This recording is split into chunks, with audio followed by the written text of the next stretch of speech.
आपकी बात समझ रहा हूं, लेकिन मैं सिर्फ इतना कह रहा हूं दर्शकों, इस बार वीडियो एडिट नहीं, वो पार्ट था स्पीच का, लेकिन गृह मंत्री कह रहे हैं मैंने ऐसे उस संदर्भ में कहा ही नहीं जिस संदर्भ में अनुराग भदौरिया जी आपकी पार्टी को, रत्नाकर त्रिपाठी जी आपकी पार्टी को, राजेश गुप्ता जी आपके नेता तो सड़कों पे उतर गए, रत्नाकर जी आपके राष्ट्रीय अध्यक्ष प्रधानमंत्री से आह्वान करने लगे कि गृह मंत्री को कैबिनेट से निकाला जाए।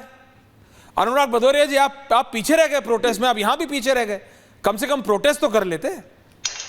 देखिए भारतीय जनता पार्टी का, देखिए आप इसकी क्रोनोलॉजी समझिए। इन्होंने संविधान, भारतीय जनता पार्टी संविधान विरोधी रही है, आपको पता ही है, क्योंकि इन्होंने आरक्षण, जो दलितों का, पिछड़ों का आरक्षण खत्म करने की इन्होंने कोशिश की, जिस तरह से लेटर भर्ती लेके आए। इनको याद होगा कि जब यही डॉक्टर बाबा कौन सी तारीख को करी हिंदू कोड, सुनिए, हिंदू कोड लेके आए थे, तब किसने विरोध किया था? हिंदू कोड बिल याद है? 1991 में भी लेके आए थे, किसने विरोध किया था?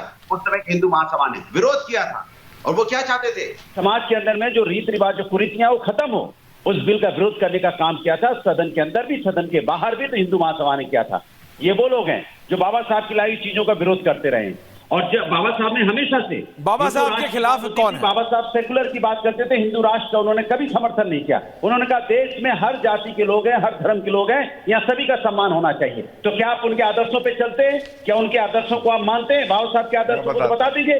आपकी नीतियों से आहत होकर उन्होंने बौद्ध धर्म को अपना लिया था। बौद्ध धर्म क्यों अपनाया था? यही जो आजकल आप जिस तरह की राजनीति कर रहे हैं, उन्होंने ये राजनीति पसंद नहीं थी, इसलिए उन्होंने बौद्ध धर्म अपना लिया था। आप इस बात से क्यों नाराज हो जाते हैं? देखिए बार बार ये पूछा जाता है, आपसे बार, एक छोटी सी बात बोल रहा हूं अनुराग जी, किसी भी आदमी की, गौरव जी आ रहा हूं, आपने पूरी अपनी 2.5 मिनट की और आपका रखा ओपनिंग कमेंट्स उनका, नहीं अनुराग जी आप ही से सवाल पूछ रहा हूं। अनुराग जी एक आपका दादा, सवाल बाद में पूछ लेना कम से कम, प्लीज अनुराग जी, एक तो अपना ऑडियो ठीक कीजिए पहले, और एक आप ही से सवाल है, प्लीज अपना ऑडियो ठीक कीजिए दादा। ये मतलब एयरपोर्ट लगाने से कुछ होता नहीं है, वायरलेस वाले लगाने से ऑडियो गूंजता है, उसमें वायर वाला लगाई कीजिए, ऑडियो गूंजता नहीं है। दूसरी बात ये, मैं आपसे बहुत फ्रैंकली एक बात कह रहा हूं, देखिए किसी आदमी का, भगवान तो कोई भी नहीं है, किसी आदमी का विरोध या उससे सवाल पूछना गलत नहीं है इन डेमोक्रेसी, इन प्रिंसिपल कह रहा हूं ओवरऑल। आप बाबा साहब के आपने इंटरव्यू सुने? एक बहुत पॉपुलर इंटरव्यू है, एक विदेशी संस्था को बाबा साहब ने उस समय दिया था, वायरल है, वायरल लाइक हाउ। कभी समय मिले अनुराग जी खेती करने से तो देखिएगा जरूर एक बार, सुनिए अनुराग जी प्लीज सुनिएगा, प्लीज आप ही से पूछ रहा हूं, सुनिएगा। वो भी बहुत लोगों की आलोचना करते थे, आलोचना is not bad in democracy, लेकिन आप का में कोई प्रतिक्रिया का 10 सेकंड, अनुराग जी सोचिए, आप तो इतना बोलते हैं, कैसे कैसे बोलते हैं, मैं 10 सेकंड निकाल के बोलूं कि देखो अनुराग भदौरिया ने ये क्या बोल दिया, वो सही है क्या? बात एक मतलब क्रमशः होती है, सिरे से होती है, उसके पहले का उसके बाद का पूरा मतलब श्रृंखलाबद्ध होती है ना। मैं अगर अनुराग भदौरिया की 10 सेकंड की बाइट रोज निकाल दूं तो आप लाखों वाखों में नहीं, आपके मिलियन व्यूज आएंगे, रोज वायरल हो जाएंगे आप, अच्छे या नेगेटिव के लिए मुझे नहीं पता, ये रियलिटी है। आप बात समझिए, बाबा साहब के खिलाफ कौन है? कोई नहीं है। अब बोल लूं? प्लीज बोलिए, ऑडियो भी बेहतर है। सवाल तो नहीं पूछा, लेकिन आपने डायलॉग दिया। अच्छा, आप मुझे बोलने दीजिए, 2 मिनट बोल दीजिए कि 1 मिनट बोलना है, पहले बता दीजिए। फिर मेरा कहना है आप मुझे, मैं बोलता हूं और फिर आप उसमें टोक पड़ते हैं, मेरी जो हम बोलना चाहते नहीं बोल पाते। आप पहले अलॉट कर दीजिए 1 मिनट, 1.5 मिनट, 50 सेकंड, जो बोल दीजिए, बस मैं उतना ही बोलूंगा। सवाल है कि भारतीय जनता पार्टी के साथ समस्या इस बात की हो गई है कि बाबा साहब का सम्मान भारतीय जनता पार्टी करती कब है? चूंकि आपने देखा होगा, संविधान का सम्मान करेंगे तो बाबा साहब का सम्मान अपने आप हो जाएगा। संविधान में बाबा साहब ने यहाँ पिछड़े दलितों को आगे बढ़ाने का आरक्षण दिया था। आप आरक्षण खत्म करने की बात करते रहते हैं। आरक्षण खत्म करने की बात कौन कर रहा है? बाबा साहब, भारतीय जनता पार्टी। भारतीय जनता पार्टी ने आरक्षण खत्म करने की बात की, लेटर भर्ती लेके आए थे, इन्होंने कहा लेटर भर्ती कर देंगे, तो आरक्षण खत्म करने की बात नहीं हुई। और यही लोग हैं ना जो हिंदू कोड का बिल बाबा साहब लेके आए थे 1951 में, इसका विरोध यहाँ पे किया था हिंदू महासभा ने। क्यों विरोध किया था भैया? बाबा साहब ने हिंदू राष्ट्र की बात तो कभी नहीं की। बाबा साहब तो हमेशा से सेकुलर की बात करते थे, कहते सभी धर्म सभी जातियों का सम्मान होना चाहिए। इसी सब चीजों से इनसे आहत होकर उन्होंने बौद्ध धर्म अपना लिया। तो बाबा साहब ने जो संविधान दिया, बौद्ध धर्म अपनाया था, ये कोई नई डिस्कवरी नहीं है, ये सबको पता है। नहीं, अब मैं आपसे पूछता हूं, गौरव जी से भी पूछूंगा, आप मुझे बताइए आपने बाबा साहब के कितने वक्तव्य पढ़े? Anurag Bhadauria ji, I can not allow you to speak a recorded speech every time. उसके लिए आप विधानसभा जाइए इलेक्शन जीत के। सवाल पूछ रहा हूं, जवाब दीजिए। रिकॉर्डेड स्पीच आप बताइए कौन सा वक्तव्य आपने बाबा साहब का पढ़ा है? कौन सा वक्तव्य पढ़ा है? कौन सा इंटरव्यू पढ़ा है? कोट कीजिए and I will challenge you. उनका क्या पॉइंट था कांग्रेस पे? उनका क्या पॉइंट था कांग्रेस के नेताओं पे? छोड़िए बीजेपी, छोड़िए समाजवादी पार्टी। मैं आपसे पूछता हूं, समाजवादी पार्टी साफ बोल रही है कि भारतीय जनता पार्टी संविधान का सम्मान कब करती है? 140 संसदों को आप निलंबित कर देते हो, बिल पास कर देते हो, तो संविधान का सम्मान कहां जाते हैं ये व्यक्ति? मैं क्या करूं? How do I have a structured debate with him? अरे कुछ नहीं पता है जी, आप समय नष्ट कर रहे हैं दर्शकों का। भी टीवी समाजवादी पार्टी के अधिकृत प्रवक्ता है भाई। इतनी मोहब्बत करते हो, इनकी बकवास कौन सुनेगा? बताइए ना, लेकिन आप बोले नहीं देंगे। सवाल तो ये है, सवाल उनसे पूछिए कि बाबा साहब ने बौद्ध धर्म क्यों अपनाया था? जवाब है उनके पास। गौरव भाटिया, रिलैक्स अनुराग जी, बाबा साहब के धर्म अपनाने पे बात नहीं हो रही है, बाबा साहब के पॉइंट ऑफ व्यू पे बात हो रही है। कौन किसके खिलाफ था, क्लैरिटी से बात होनी चाहिए। गौरव भाटिया, और उधर से आम आदमी पार्टी भी आ गए विधायक उनके। जी गौरव जी।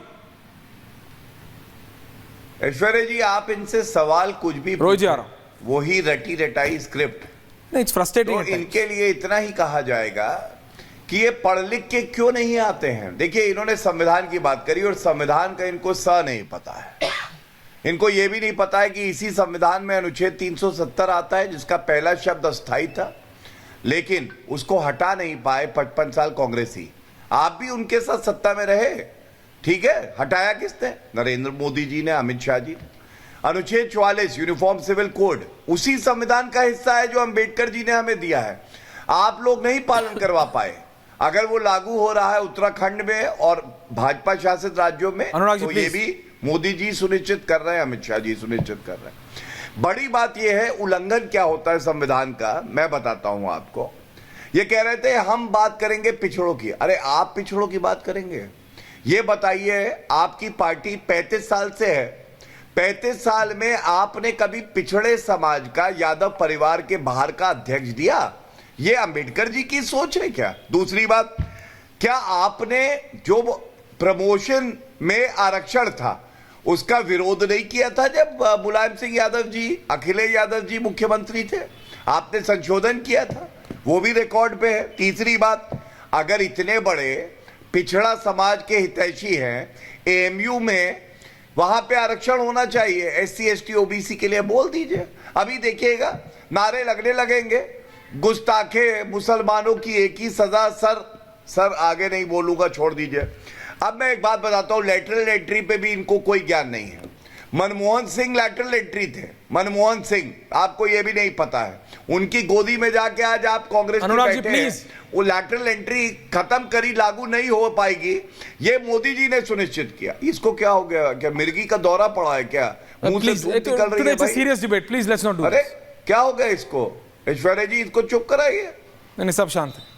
ये बड़ा डिस्टर्बिंग होता है लोगों के लिए, दर्शकों के लिए टॉर्चर होता है। पीछे कोई बोलता रहता है, ये बैठे हुए हैं या कोई वीडियो चल रहा है इनका? धन्यवाद। तो देखिए, आज सवाल ये पूछा जाएगा, यहां रत्नाकर जी हैं, बहुत ही अच्छे मेरे साथी हैं। रत्नाकर जी, 1990 1991 डॉक्टर अंबेडकर और सरदार पटेल को भारत रत्न दिया आपने, क्या ये पूछा नहीं जाएगा? इंदिरा गांधी ज्यादा बड़ी नेता थी या BR अंबेडकर साहब ज्यादा बड़े नेता थे? इंदिरा गांधी को तो स्वयं ने खुद ही दे दिया, जवाहरलाल नेहरू ने भी ले लिया। ये जो चाटुकारिता है एक परिवार की, आपने कभी पालन नहीं किया अंबेडकर जी की सीख का। और मैं एक बात कह दूं, देखिए, अमित शाह जी ने जिस तरह से इनके छक्के छुड़ा दिए, इनको पता नहीं है कि उत्तर कैसे तथ्यों से दे रहा है, इसलिए उनके बयान को तोड़ मरोड़ रहे हैं। लेकिन एक बात बता दूं, जनता का विश्वास भारतीय जनता पार्टी में है, नरेंद्र मोदी जी में है और अमित शाह जी में है। और आप देखिएगा, महाराष्ट्र से, नागपुर में, जहां BR अंबेडकर साहब जहां से आते हैं, हम सब जानते हैं किस तरह से महाराष्ट्र में जब चुनाव के परिणाम आए तो इनका सुपड़ा साफ हो गया। ऐतिहासिक जीत हमारी हुई। क्यों ऐश्वर्या जी? क्योंकि हमने जनता के लिए काम किया है। अंबेडकर साहब के जो मूल्य हैं उस पे हम चले हैं, और आगे भी आप देखिएगा हम भगवान मानेंगे, भगवान जैसे हैं। और ये जो है, ये केवल उनके जो विचार हैं उनको नष्ट करने का काम करते हैं। धन्यवाद। मैं ये कह रहा हूं